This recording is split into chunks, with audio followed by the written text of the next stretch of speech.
It ends with me, a Caribbean love story that broke generational curses. In the heart of the Caribbean, where sun meets scandal and secrets whisper through the sugar cane fields, a curse runs deeper than blood. This is not just a love story, it's a war for freedom, faith, and destiny.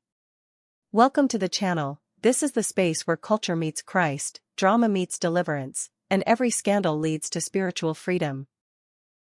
Here, we break generational curses, heal through drama, and find God in the middle of the mess. Flashback, 1970s, Bluefields, Jamaica. The curse is spoken wide aerial shot of the lush, sleepy seaside village of Bluefields, Jamaica. Palm trees sway. The sea is calm. But something feels off. Golden hour sun. A funeral procession winds up a dirt path. Women in white. Men in black. All eyes were heavy with judgment. Long before Alana Grant ever tasted love, betrayal, or heartbreak. There was a woman named Iris McIntosh. A midwife. An Obia woman. A healer. And a woman scorned. Iris, mid-40s, regal, dark-skinned, eyes sharp as a cutlass. She stands just beyond the crowd, wearing a faded white dress, holding a small pouch. Her lips move silently as if speaking to unseen forces. Iris loved a man named Edward Grant. And Edward Grant loved Iris, until he didn't. Until he married Pearl, a light-skinned, educated daughter of a wealthy plantation owner.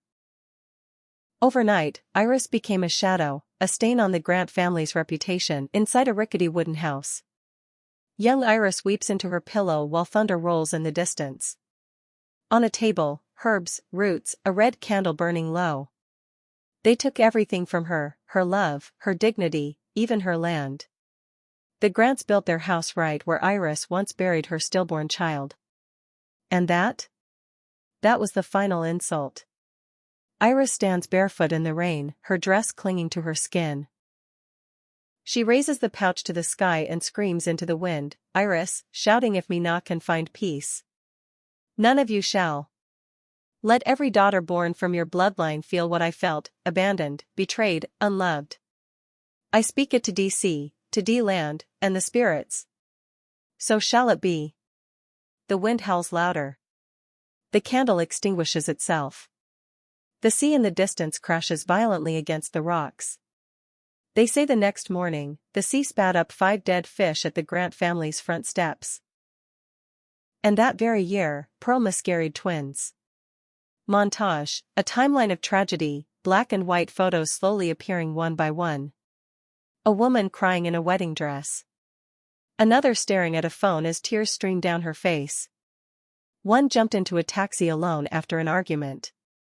Every woman in the Grant bloodline loved hard. But none of them stayed in love. Every romance started like a fairy tale, and ended like a funeral.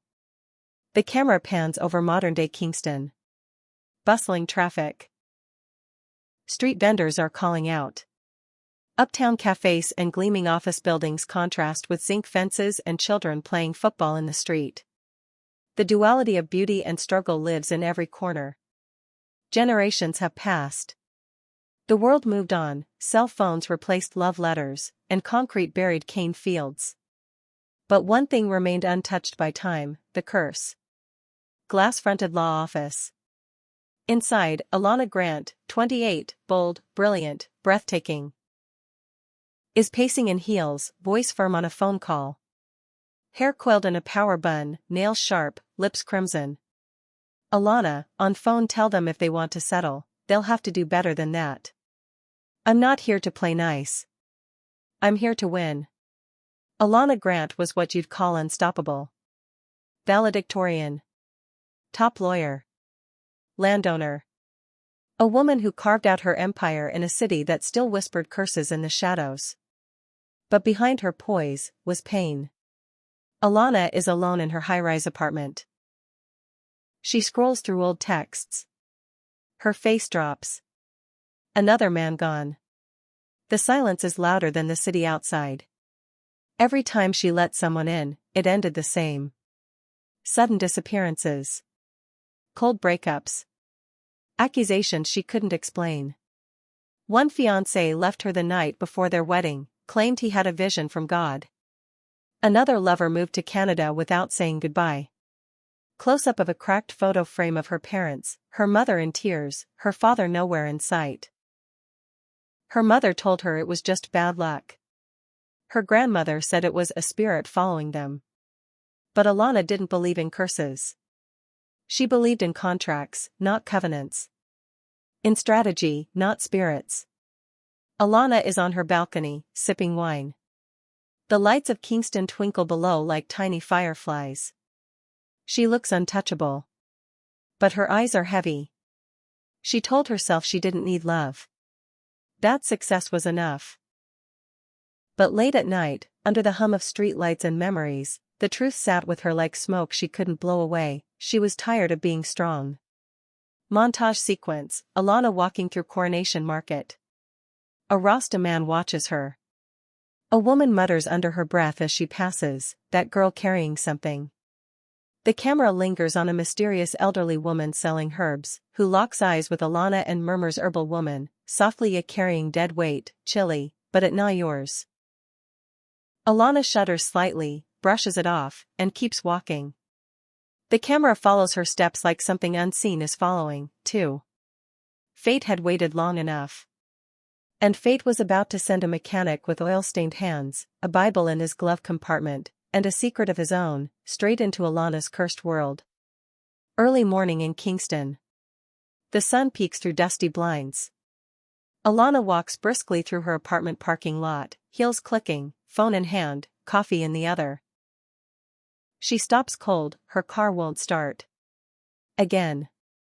Alana, groaning every blasted morning. This car hates me. She opens the hood with frustration. Steam rises. She steps back, clueless. Then, like divine timing, cue slow motion, a dusty pickup truck rolls into the lot. Out steps Romario. Late 20s. Brown-skinned, sweat glistening on his neck, white vest, jeans. Hands stained with grease. Bible on his dashboard. Smile? Dangerous. Sometimes the devil sends distraction. But sometimes God sends a mechanic. Romario approaches slowly, his eyes locking with Alana's. There's a quiet recognition, as if their souls knew each other long before their bodies did. Romario, calmly looks like you need help, beautiful. Ya engine steaming more than a pot-pond Sunday stove. Alana, side-eye, guarded, ya a mechanic or a comedian? They both smirk. A flicker of flirtation. A flame sparked from skepticism. Romario works on her engine, sleeves rolled up, muscles moving with purpose. Alana watches, pretending not to be impressed. Their banter builds as if they've known each other for years. Romario, the car just needs a reset. Sometimes you think it mash up, but it just needs someone who understands it. Alana, half smile, same like people, huh? In another life, this would have been a fling. Quick. Easy. Forgettable. But this was different. This felt like fate trying again, in disguise. Montage of days turning into nights. Alana and Romario are walking in Emancipation Park. Sharing patty and coconut water. Laughing. Dancing at a reggae night. He meets her at court after a rough case. She visits his garage unannounced. For the first time, Alana felt seen. Not worshipped. Not chased. Just known. And Romario? He was falling fast, but with fear. One night, storm brewing in the sky, Alana rests her head on Romario's shoulder as they watch lightning crackle in the distance. Alana, softly, you ever feel like something always trying to ruin your good moments? Like every time you're happy, something bad is just waiting? Romario, long pause, me feel it. Me know it. And me know what it is, but me afraid to say. Because Romario wasn't just some Kingston mechanic. He was a man who saw things. Dreamed things. Inherited things. And ever since he met Alana, the dreams had gotten darker. Romario is dreaming of a woman in white crying blood. A shadowed face whispering Alana's name. A noose swinging in the wind. This love was no accident. It was an assignment. But what happens when love meets a curse that's been sleeping for generations? Darkness. The screen is black. Thunder rumbles in the distance. We hear a woman sobbing softly. Then, a flash of lightning, and we see it, a woman in white standing at the foot of Alana's bed. Her eyes are hollow. Her mouth opens, but no sound comes out. They warned her. But Alana didn't listen. Because some spirits don't knock, they just enter. Alana jolts awake, sweating, trembling, her sheets soaked. She gasps for air, looks around, nothing. But the air feels heavy. Her grandmother's old Bible lies face down on the floor. The next morning, she visits her estranged mother in the hills of Mandeville, Agatha Grant.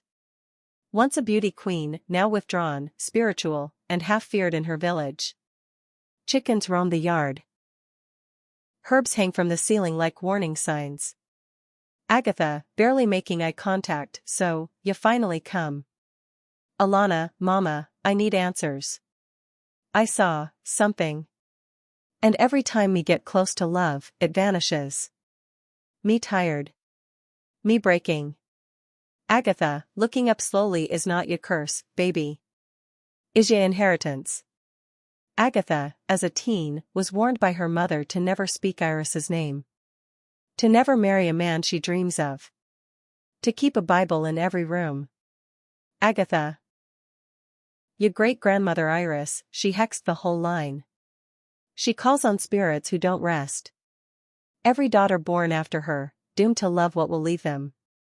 Unless the curse is broken. Alana, shaking, so me doomed from birth? Agatha, tearful, not doomed, chosen. You do, one who is strong enough to break it. Back in Kingston, Romario is alone in his garage. He flips open his notebook, filled with dreams he's been writing since he met Alana. Symbols. Names. A woman screaming underwater. A child with no face. Romario had been dreaming of Alana long before they met. He just didn't understand the meaning. Until now. He goes to a church. Kneels at the altar. Light a candle. The pastor touches his shoulder. Pastor, that girl? She carrying something old. And you? You're the key. But keys can open doors, or unlock demons. That night, Alana and Romario lie in bed. Candles lit. She tells him everything. Her nightmares. Her mother's confession. Iris. The curse. He listens in silence. Then, he finally speaks. Romario, gently me know. I dream you crying in a white dress before I ever meet you. I feel the weight you carry. But love, maybe God bring me to break it with ya. Alana begins to cry. He holds her. But behind them, unseen, her mirror begins to fog. In the mist, the outline of a woman appears, watching silently. The curse was awake now. And love was not enough to stop it. To break a generational curse, they would need more than romance. They would need revelation. Repentance. And a war cry from heaven. It's late at night. Rain lashes Kingston. Thunder roars like drums of battle in the heavens. The camera cuts between Alana and Romario in the car, faces tense, hearts racing, as they drive toward an old, off-grid church in the hills of St. Thomas. When the curse shows its face, comfort must die. Pride must fall. Because freedom demands blood, sweat, and the sound of your voice in prayer. They arrive at the old church. Wood creaks under their feet. Wind whistles through broken windows. The church is empty, except for the prophetess standing at the altar, draped in white, eyes closed, rocking in the spirit. She speaks without turning around. So you bring D girl who carries D weight of Iris. Is time. Alana, voice breaking, I didn't ask for this. Prophetess, no curse ever asks permission. but it respects obedience. You ready? Lights flicker. Alana steps forward, her hands trembling. Romario follows, his face set like flint. Prophetess, you see, this curse na just affect love. It affects the womb. It chokes dreams. It causes sudden death, repeated cycles, business failure, depression dressed up as ambition. Romario, gritted teeth, are we ready to break it? Prophetess, firm, then prepare for war. Candles are lit. Island drums begin to beat low in the background. A shofar blows. The prophetess begins to pray in tongues. Romario anoints Alana's forehead with oil. She begins to tremble, then scream. Sudden wind blasts through the church. Doors fly open. Shadows swirl around Alana. Her voice changes, deeper, ancient. Alana, possessed voice, she belongs to me. I came through blood. I won't leave. Iris had arrived. Romario falls to his knees, crying out in prayer. He quotes Psalm 91 aloud. The prophetess lays hands on Alana, sweat pouring from her brow, commanding the spirit to release her. Prophetess, shouting, loose daughter. Come out and go back to dry places. Ya time up. Romario, weeping, in the name of Jesus Christ of Nazareth, let my woman go. Alana convulses. Screams. Then suddenly, stillness. Silence.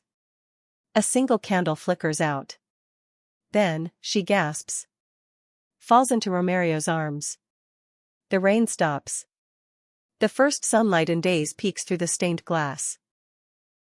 Alana opens her eyes, free. Lighter. Tears fall. She laughs, a laugh she didn't know she had. The curse was broken, not by religion. Not by ritual. But by repentance, revelation, and relentless love. Some chains are ancient. But every curse has an expiration date, when faith shows up with fire. Wide drone shot of the lush Jamaican hills. The sun rises slowly over St. Catherine. Birds chirp, mist rolls like heaven breathing over the land. The sound of gospel music, soft, triumphant, rises in the background. Some stories don't end in fire. Some end in freedom, and the fire becomes light. Alana, dressed in white, barefoot, walking through a small cemetery with fresh flowers in her hand. Romario stands a distance behind her, watching over her like a king guards his queen. Alana, softly, to the grave of Iris, me forgive ya. Me not carrying this anymore. It ends with me. She places the flowers on the gravestone. A single butterfly flies from the bush and lands near her foot. She smiles. Peace. It's their wedding day. Island style.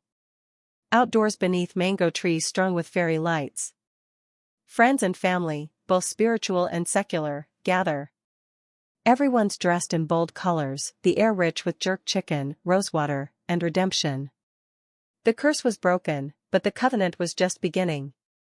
Alana walks down the aisle, her mother, Agatha, crying openly. Romario waits, steady and strong, wearing a white linen suit, a gold cross around his neck. They say their vows under the watchful eye of the prophetess, now smiling peacefully.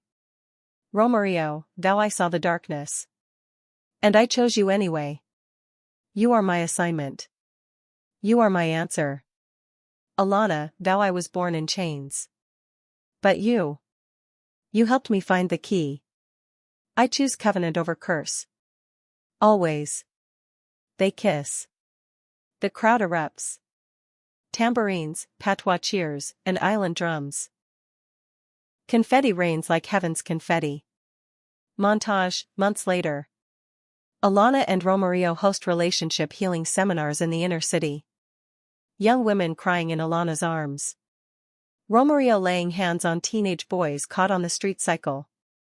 They didn't just break the curse for themselves. They became curse breakers for others. Alana stands on a YouTube set, mic clipped to her blouse. Behind her, a screen reads, "The curse ends with me." She looks into the camera and speaks.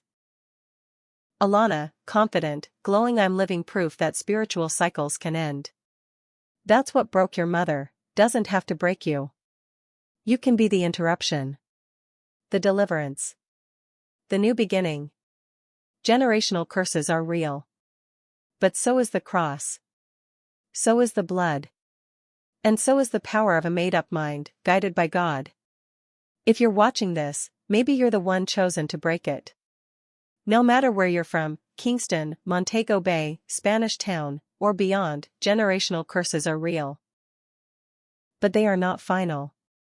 You do not have to repeat the heartbreak, rejection, poverty, or spiritual bondage that haunted your bloodline. With God, you can be the interruption. The chain breaker. The one who changes the story for every generation after you. Don't run from your pain. Confront it. Break it. And rebuild with purpose, prayer, and power. If this story shook something in your spirit, don't just watch. Act. Comment "It ends with me" below if you're ready to break the curse. Subscribe for more powerful stories that heal, deliver, and transform. Turn on the bell so you never miss a message that could save your legacy. Share this with someone who's fighting silent battles you may not see. Let's break cycles, together.